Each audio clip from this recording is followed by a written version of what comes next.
सरत्या वर्षातही कोल्हापूर शहराच्या हद्दवाढीला हुलकावणी मिळाली। हद्दवाढीच्या मागणीसाठी कृती समितीनं पालकमंत्री, आमदार, खासदार यांना साकडं घातलं, तर दुसरीकडे हद्दवाढ विरोधी गावांनी हद्दवाढीला जोरदार विरोध करत आंदोलनं केली। या संवेदनशील विषयात मावळत्या वर्षातही लोकप्रतिनिधींनी सावध भूमिका घेतली।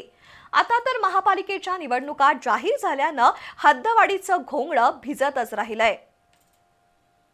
मावळत्या वर्षात कोल्हापूर शहराच्या हद्दवाढीला ठेंगाच मिळाला। कोल्हापूर शहराच्या विकासासाठी हद्दवाढ होणं गरजेचं आहे। आजूबाजूच्या गावातील लोकसंख्येचा भार शहरावर पडतोय। सुविधा शहरातल्या घ्यायच्या आणि हद्दवाढीत समाविष्ट व्हायचं नाही, अशी भूमिका काही लोकांची आहे। मावळत्या वर्षात हद्दवाढ कृती समितीनं अनेक बैठका घेतल्या, निवेदनं दिली। महापालिका प्रशासनासह कोल्हापूर जिल्ह्यातील आमदार, खासदारांना हद्दवाढीसाठी साकडं घातलं।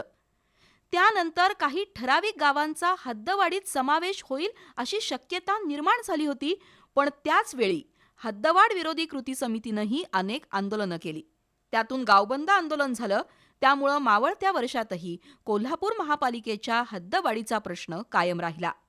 आता तर महापालिकेच्या निवडणुका जाहीर झाल्यात, त्यामुळे 2027 पर्यंत कायद्यानं शहराची हद्दवाढ होऊ शकत नाही।